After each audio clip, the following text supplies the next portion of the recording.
Bone snapped like dry kindling, echoing violently through the crystal-draped ballroom.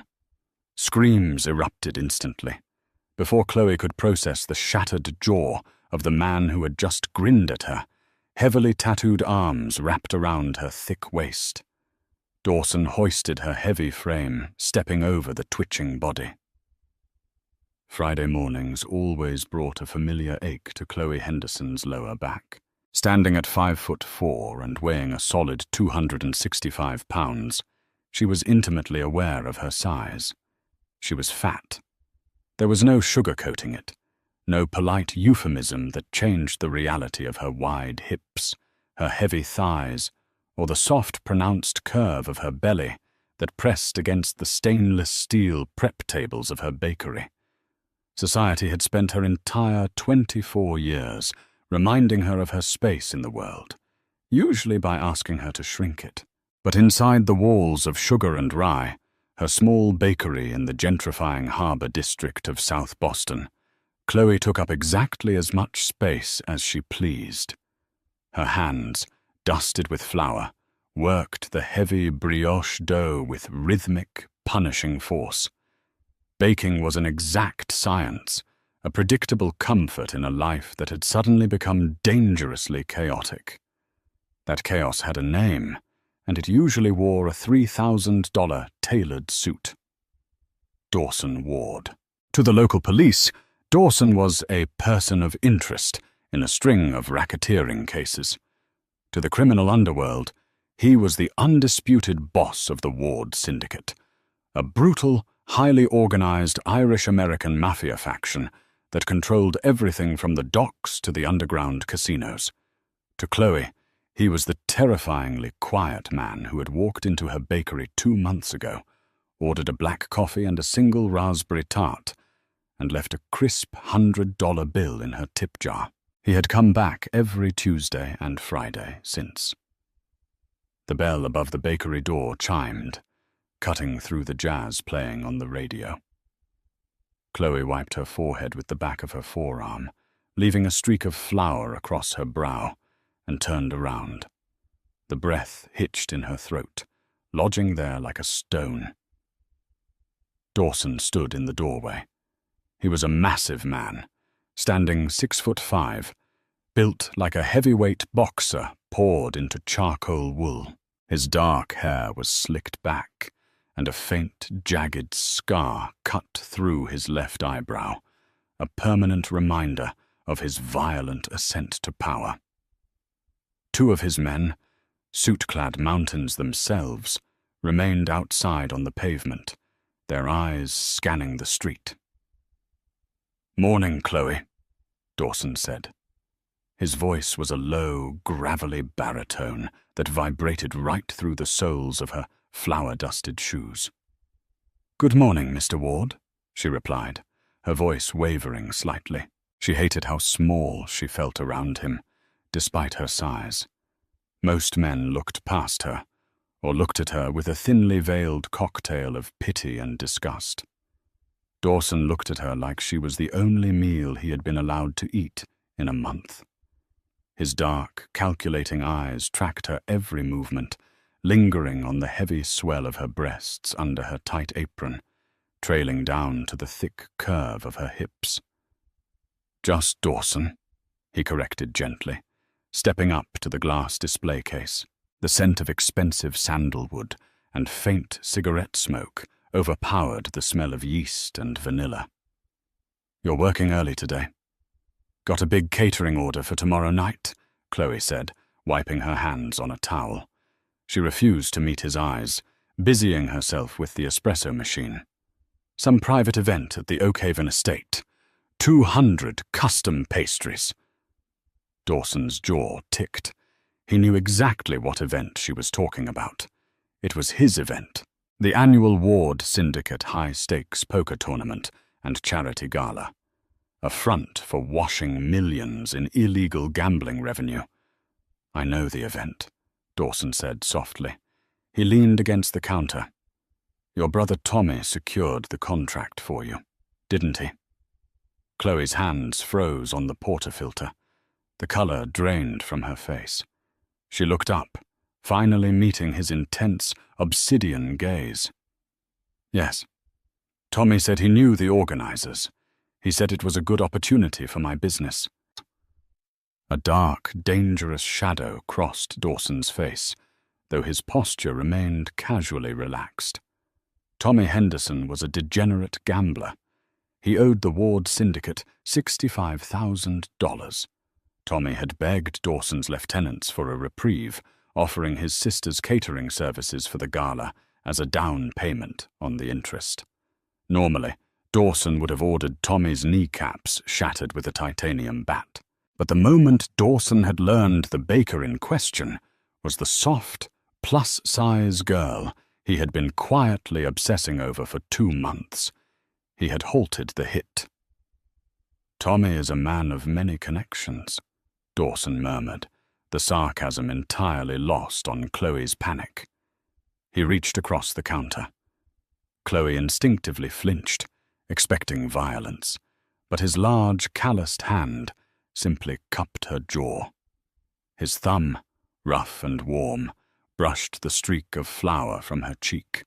"Don't work yourself to the bone, Tesoro," Dawson whispered, his eyes dropping to her trembling lips. "I want you looking vibrant tomorrow night." He withdrew his hand, dropped a folded $50 bill on the counter for his coffee, and walked out without another word. Chloe stood frozen behind the register, her heart hammering against her ribs like a trapped bird. She looked at her reflection in the stainless steel fridge. She was fat, sweaty, and covered in dough. Why was the most dangerous man in Boston looking at her like he wanted to devour her? By Friday evening, the reality of Tommy's situation crashed down on her. Her brother stumbled into the bakery after closing hours, his face bruised, smelling of cheap whiskey and panic. Through his drunken tears, he confessed everything.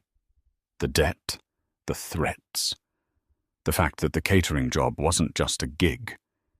It was a desperate plea for his life. "If you don't show up and make them happy, Chloe, they're going to kill me," Tommy sobbed, burying his face in his hands. "Dawson Ward runs that party. He's a monster." Chloe looked down at her hands, still raw from kneading dough.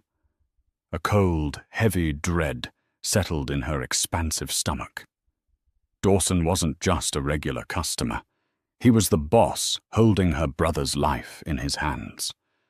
The Oakhaven estate was a sprawling, Gothic mansion perched on the cliffs overlooking the Atlantic.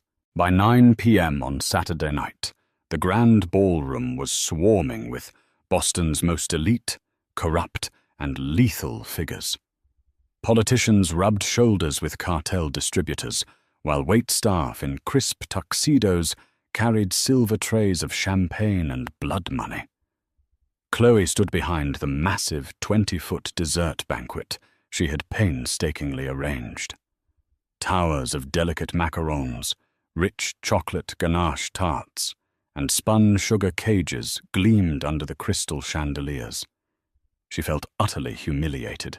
Tommy had insisted she dress for the occasion, burning through her meager savings to buy a dress that fit the strict black tie dress code. She wore a deep maroon velvet gown. It was the only thing in the plus-size boutique that didn't look like a mother-of-the-bride tent. The dress hugged her thick waist tightly, plunging deeply at the neckline to showcase her heavy breasts, the fabric clinging to her wide hips and thick thighs. She had tried to smooth her belly with shapewear, but it only squeezed her flesh painfully, making her feel massive, cumbersome, and entirely out of place among the sea of rail-thin mob wives in sleek designer silk. Every time a man in a tuxedo walked past her table, Chloe caught the micro-expressions, the subtle sneers, the dismissive glances. She was a peasant serving kings, a fat girl in a room full of predators who valued women only as decorative, fragile ornaments. Except for one. From the second-floor mezzanine, Dawson Ward stood in the shadows, a glass of amber bourbon in his hand. He hadn't taken his eyes off Chloe since she arrived. The maroon velvet dress was a revelation. It clung to every soft curve, every heavy roll of flesh he had fantasized about pressing his hands into. His men knew better than to approach the dessert table. He had explicitly ordered his inner circle to keep their distance from her. She was his. She just didn't fully realize it yet. Down on the floor, the evening was growing rowdy. Bradley Hayes, a high-ranking cocaine distributor from the Miami outfit, was a guest of honor tonight. Bradley was notoriously sleazy, a handsome, arrogant man who wore his wealth like a weapon. He had a reputation for crude behavior, fueled by endless lines of premium narcotics. Around 11:30 p.m., Bradley swaggered over to the dessert table, a glass of champagne sloshing in his hand. He was flanked by two laughing associates. Chloe stiffened, her customer service smile plastering itself onto her face. "What can I get for you, gentlemen?" she asked politely, folding her hands over her stomach to hide her nerves. Bradley didn't look at the pastries. His glassy, predatory eyes raked slowly over Chloe's body, from the heavy swell of her cleavage down to her wide hips. A slick, ugly smile spread across his face. "Well now," Bradley slurred, setting his glass down on her pristine table, nearly knocking over a tray of eclairs. "Look at all this sugar. You've definitely had your fair share of the inventory, haven't you, sweetheart?" His associates chuckled. Chloe's face burned hot with deep, familiar shame. The fat jokes. She had heard them all her life, but they still stung like a whip. "If you don't want a pastry, sir, please step back. You're blocking the station." "Feisty," Bradley purred. He stepped around the table, invading her personal space. The smell of liquor and stale cocaine wafted off him. "I like 'em thick, real thick, like a goddamn mattress." "Please step away from me," Chloe said, her voice shaking now. She backed up, but her wide hips hit the edge of the prep cart behind her. She was trapped. "Don't be shy, big girl," Bradley whispered. He reached out and grabbed her waist. His fingers dug painfully into the soft, thick flesh of her side through the velvet. He smiled, a gleaming, arrogant grin, fully believing his cartel connections made him untouchable in this room. "Another man might want a skinny little model, but I know what to do with all this heavy." The air in the room suddenly dropped 10 degrees. Dawson Ward didn't shout. He didn't run. He simply materialized from the crowd with the terrifying, silent speed of an apex predator. Bradley barely had time to register the shadow falling over him. He turned his head, his arrogant smile still plastered on his face. "Hey, Dom, just getting acquainted with the—" Crack. The sound was sickeningly loud, like a baseball bat striking a watermelon. Dawson's right fist, wrapped around a heavy brass Zippo lighter, connected directly with the hinge of Bradley's jaw. The sheer, brutal force of the blow lifted the Miami distributor completely off his feet. Bradley crashed into the dessert table, destroying a tower of macarons before collapsing onto the marble floor. His jaw was visibly detached, hanging at a grotesque, unnatural angle. Blood sprayed across the pristine white tablecloth. His eyes rolled back into his head, his body convulsing in shock. The music ground to a halt. The ballroom went dead silent. 200 ruthless criminals held their breath. Bradley's associates instinctively reached for their holstered weapons, but before they could even draw, 20 of Dawson's heavily armed men had laser sights painted on their chests. Dawson stood over the bleeding man, his chest heaving under his tailored suit, his knuckles split and dripping crimson onto the floor. His eyes were completely black, stripped of all humanity. "If anyone else looks at her, smiles at her, or breathes in her direction. Dawson's voice boomed through the silent hall, quiet but laced with absolute lethal authority. I will peel the skin from your skull while you are still awake to feel it. Chloe was hyperventilating, pressing her hands over her mouth. Tears streamed down her face. She was trembling so violently she could barely stand, her heavy frame shaking against the prep cart. Dawson turned to her. The monster vanished, replaced by a fierce, possessive warmth. He stepped into her space, ignoring the chaos, ignoring the blood on his hands. He didn't ask for permission. He reached down, wrapping one massive arm around her broad back and the other tightly beneath her thick thighs. "I'm too heavy," Chloe gasped instinctively as she felt herself being lifted off the ground. She weighed 265 pounds. No man had ever tried to pick her up. "You're fucking perfect," Dawson growled against her neck. His muscles bunched and strained beneath his suit, but he lifted her bridal style with astonishing, raw strength. She felt entirely weightless in his arms, her soft belly pressing against his hard, armored chest. Dawson carried her away from the blood, away from the staring crowd, marching straight out the double doors of the ballroom and into the cold night air, leaving a shattered cartel boss bleeding on the floor behind them. Cold wind whipped across the cobblestone driveway as Dawson strode away from the mansion, his polished leather shoes crunching against the gravel. Chloe clung to his broad shoulders, her face buried in the crook of his neck. The scent of copper from his bleeding knuckles mingled with his rich sandalwood cologne, creating a dizzying, intoxicating haze in her mind. Panic vibrated through every heavy curve of her body. She was acutely aware of her exposed thighs gripping his waist, the slit of her velvet dress having ridden up during the chaotic extraction. Yet Dawson didn't stagger. He carried her 265-pound frame with a terrifying, effortless grace, as if she weighed nothing more than a bundle of silk. A sleek, armored black Maybach idled at the base of the driveway, its engine a low, menacing purr. The driver, a scarred man in a tailored suit, threw the rear door open the second he saw them approaching, his eyes carefully averted from Chloe's exposed legs. Dawson ducked and deposited her into the plush leather interior with surprising gentleness. Before she could scramble to cover herself, he slid in right beside her, his massive frame taking up the rest of the back seat. The heavy door slammed shut, sealing them in a soundproof, dimly lit cocoon.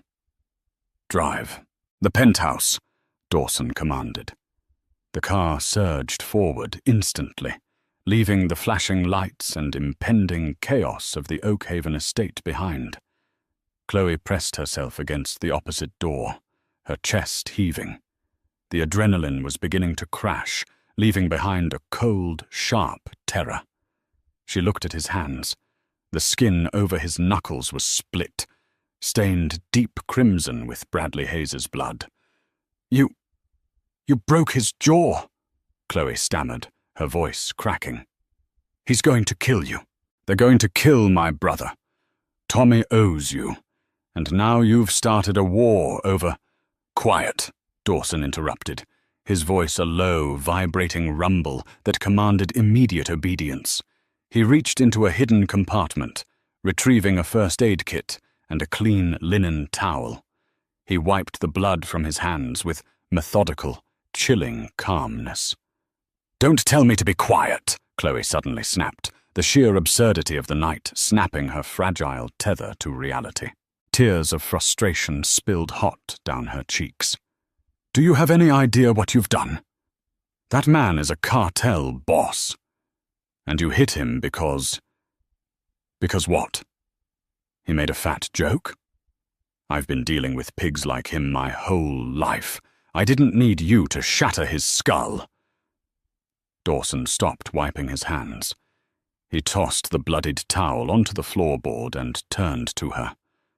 The raw, unhinged darkness in his eyes made her breath catch in her throat. "He didn't make a joke, Chloe," Dawson said softly, sliding across the leather seat until his thigh pressed flush against her heavy one. "He put his hands on what belongs to me. If we weren't in a room full of federal informants, I wouldn't have just broken his jaw. I would have taken his hands." Chloe's heart slammed against her ribs. She pressed herself tighter against the door, the plush velvet of her dress riding up further, exposing the thick, dimpled flesh of her thigh. She scrambled to pull the fabric down, a fresh wave of humiliation washing over her. "Stop," Dawson murmured. He reached out, his large, calloused hand capturing her wrists. He gently but firmly pulled her hands away from her dress. "Stop trying to hide from me." "I don't belong to you," Chloe whispered, her voice trembling. "I'm just a baker. My brother is the one who owes you $65,000. I'm collateral." A dark, bitter laugh escaped Dawson's chest. He let go of her wrists and instead cupped her jaw, his thumb brushing away a stray tear.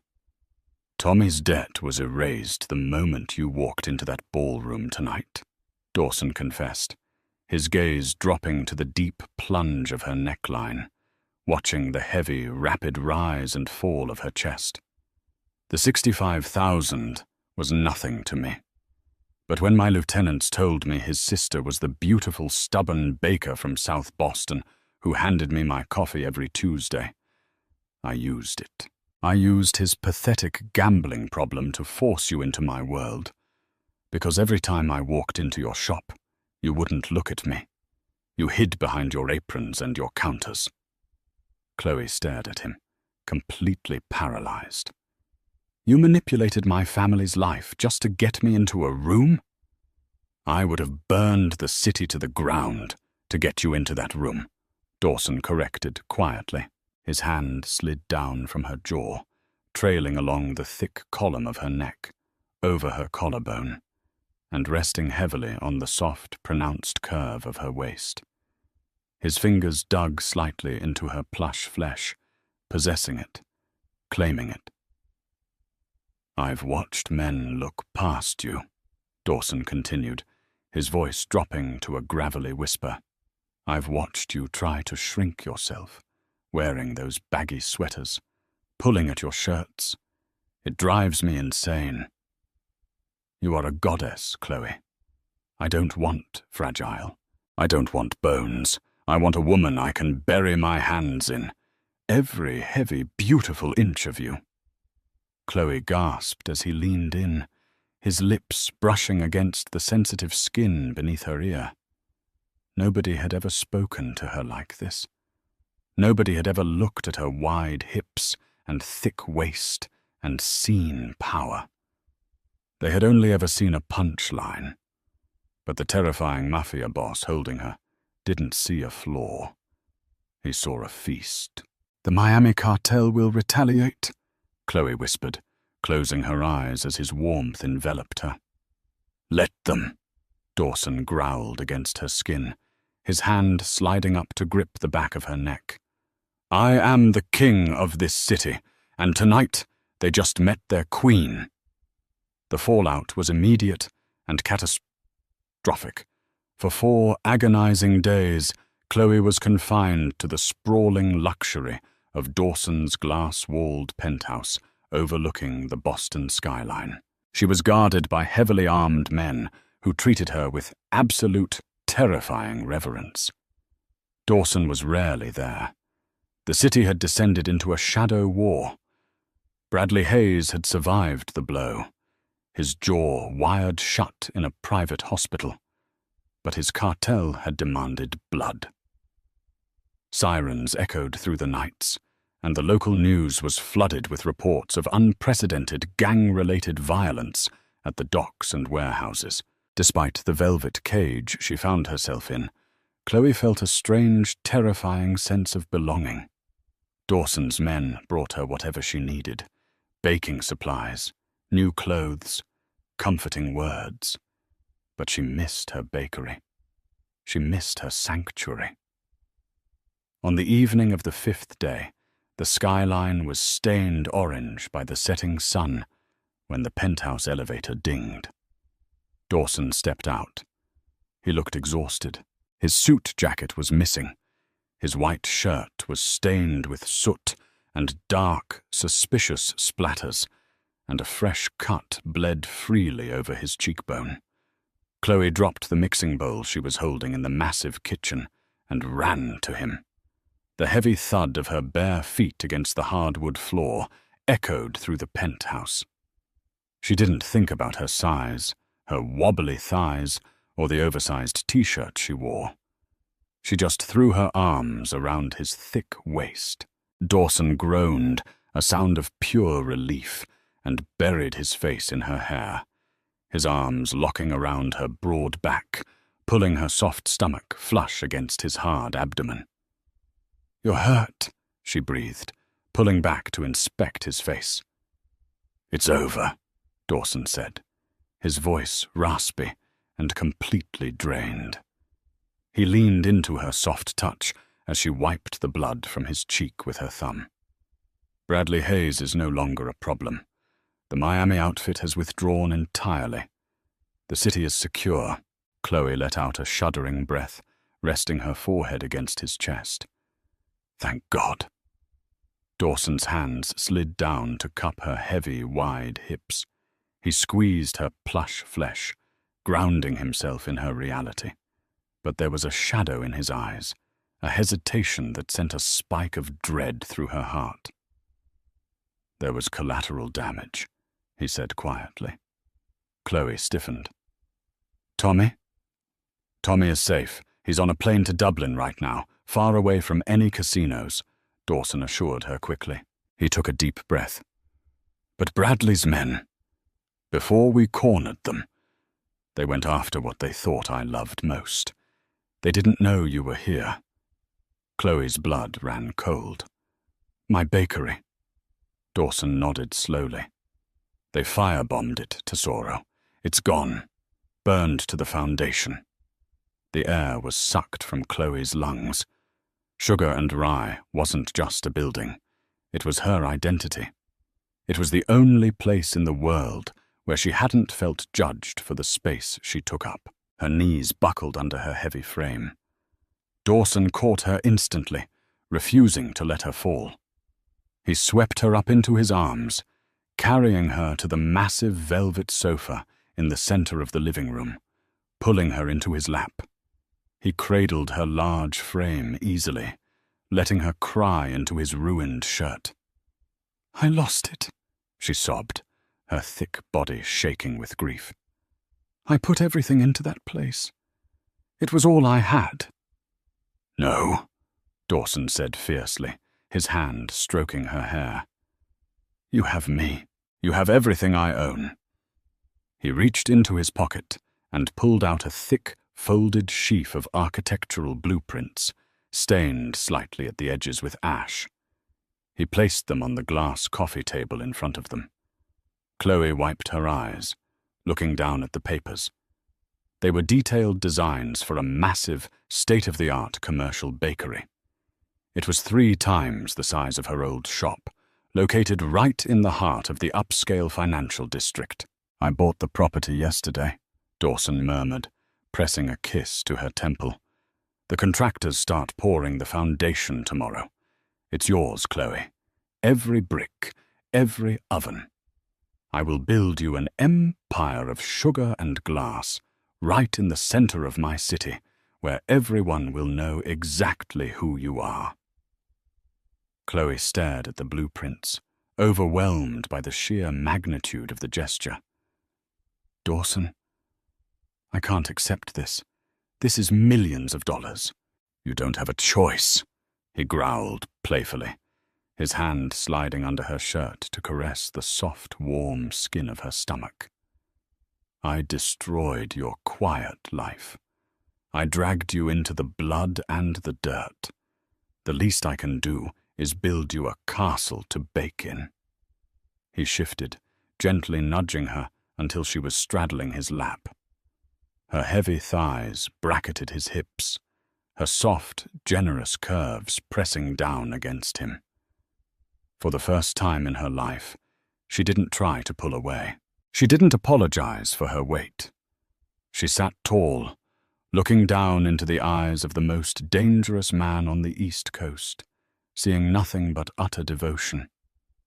"You're a monster, Dawson Ward," she whispered, a watery smile finally breaking through her tears. "I am," he agreed without hesitation, his hands gripping her thick thighs, his thumbs stroking the sensitive skin.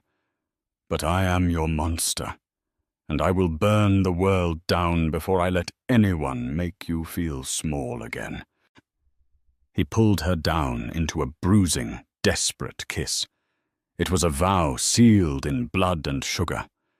She was no longer just the fat baker from the harbor. She was the queen of the Ward Syndicate, taking up all the space she deserved, safely wrapped in the arms of a king who worshipped every heavy inch of her. Wow, what an intense ride. If you loved this thrilling mafia romance, filled with dramatic twists, dangerous secrets, and a fierce, curvy heroine who claims her power, we need your help to keep the stories coming.